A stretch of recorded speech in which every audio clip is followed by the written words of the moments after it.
Hi listeners, I'm Tiffany Appel and I'm here with Andrew Smith. He's the author of a book that I've been reading called Winger. And my first question is, how did you go about publishing your first book? My first book was probably a book that I wrote in high school. And, I wrote an awful lot of books before I actually published one. And when about 10 years ago, a friend of mine who I went to high school with contacted me, and she's a published author. She's got about 30 books published, nonfiction. And she asked me why I had never tried to publish anything because, I've been writing my entire life. And I never thought about that. And then she kind of dared me into submitting a manuscript to a literary agent.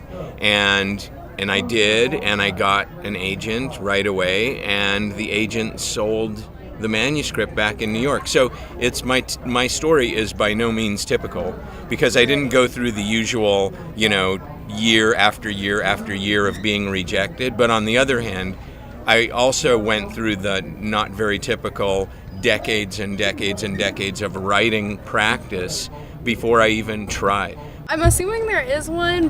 What is the hardest point for you when you're starting or finishing a book?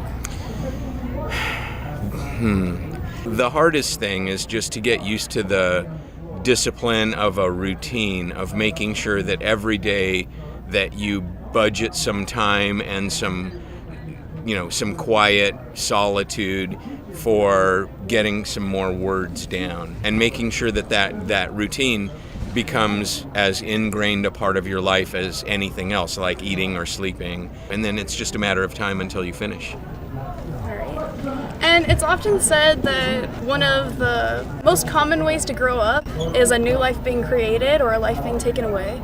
And in your book, you killed off a character named Joey. I wondered why specifically you chose him to get rid of.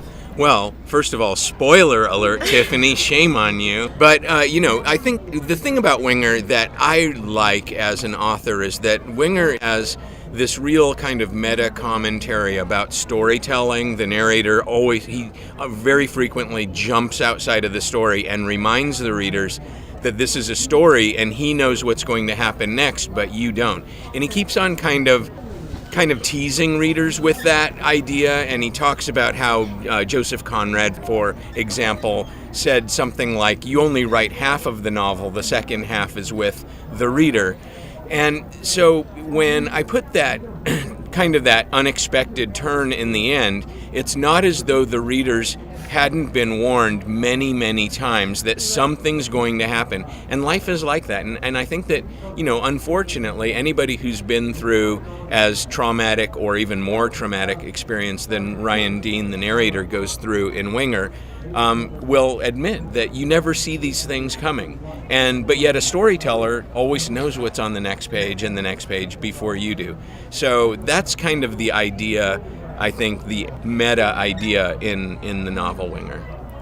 Thank you. And is there any trade secrets you've learned so far being a writer, and is there any you'd like to share?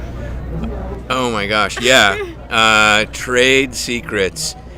Be nice, be a kind person. The people in the young adults and children's literature field tend to be really caring and compassionate and kind people.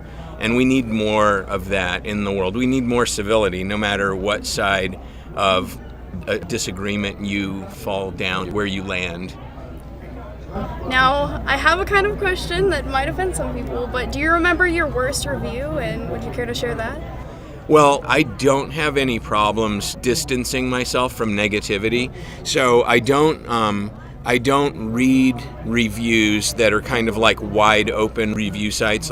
Unfortunately, even though I've done interviews with them, I never read Goodreads reviews. I don't have a Goodreads account. I never read postings on Barnes & Noble or Amazon because anybody can get on there. And when you allow anybody access to express themselves, you're kind of inviting some nastiness. So I don't read those things.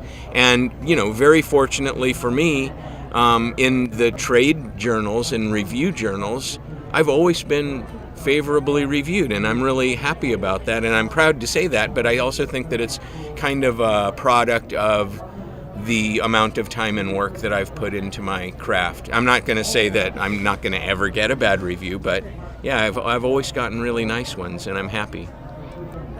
Let's talk about you, Tiffany. Where do you go to school? Oh, I go to Amphitheater High School. Okay, and you're proud of that school, right? Depends on the day. Oh, do you have good teachers? Yeah, I have All pretty right. good teachers. I'm a teacher. I'm a high school teacher, as a matter of fact. What do you teach? I teach teenagers. I teach one class of English as a second language. And so I teach kids that come to America. You know, they come to this crazy place. Sometimes they've left one form of insanity and they find themselves in an absolute other form of insanity when they get here.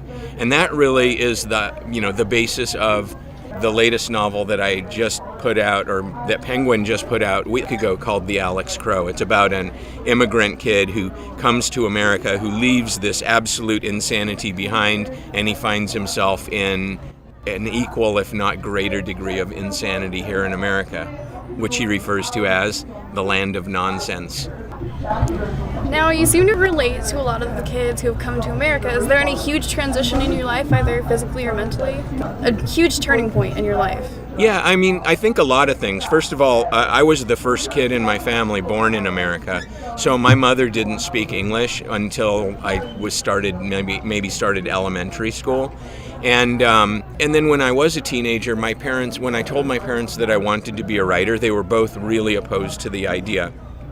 So that was kind of a really pivotal point in my life, because, you know, the surest way that if you want to get a teenager to do something, tell them not to do it, and then they will do it.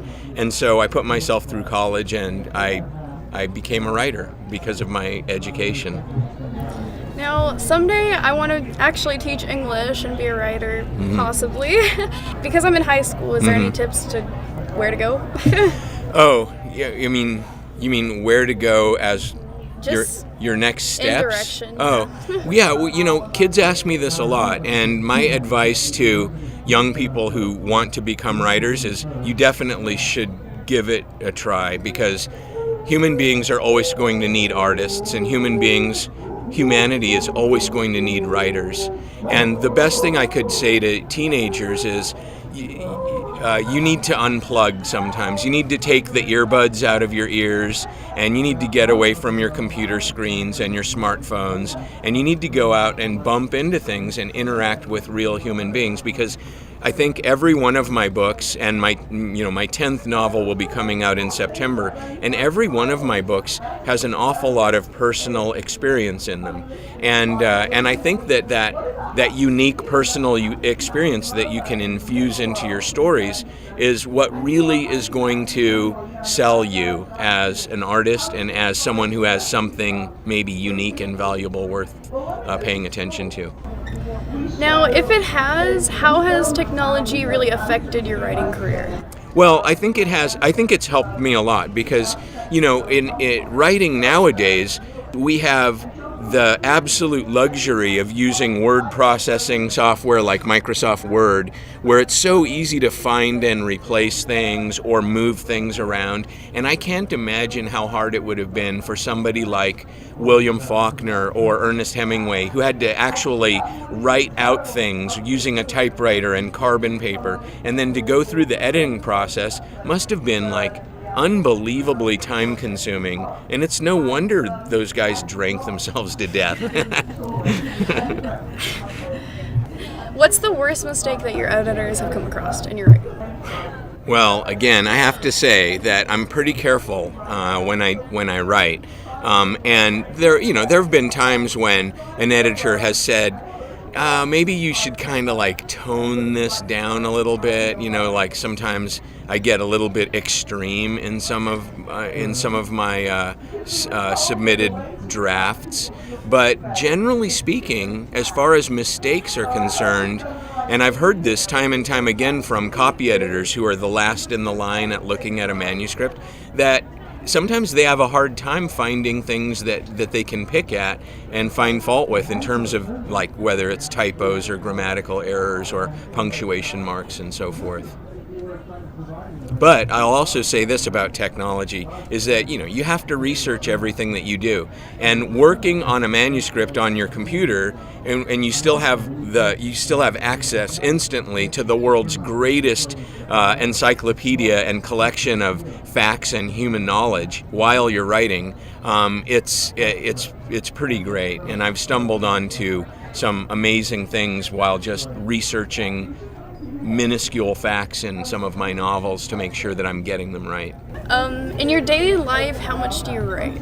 Well, I get up every morning at about 3 o'clock in the morning and I start writing.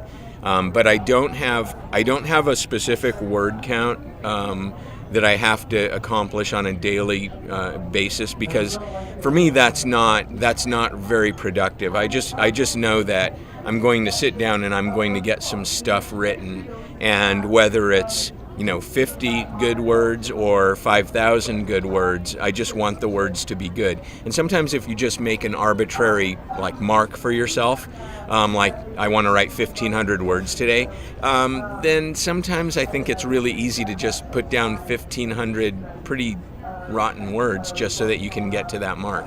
I just want good words. What are some of the books that really just grabbed you? Well, when I was a kid, I used to go to bookstores and I used to try to find the thickest books that I could, because I figured that I was getting more for my money. So because I wanted to spend time reading and I didn't have a big budget for books, so I read a lot of paperbacks of people like Fyodor Dostoevsky and Thomas Hardy, just because they were really long, and so that made them kind of page by page cheaper, which is kind of weird, But yeah. I guess I just like to read. What became some of your favorite types? Well, I pretty much like all fiction, all genres of fiction, and so there are definitely some great authors, I think, who've influenced me, and probably my favorite author, I think, is probably Kurt Vonnegut, and the book that really impacted me most from him is Breakfast of Champions.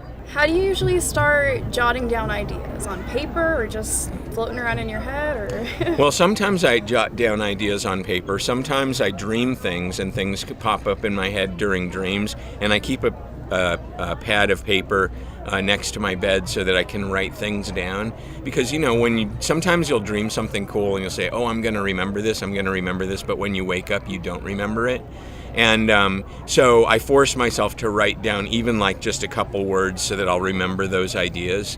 But I always do everything, as far as writing is concerned, I use technology. Sometimes I use my smartphone and I'll email stuff to myself, or I'll write on my computer at home, or I'll write on my laptop or my iPad, and I just keep going that way. Thank you very much.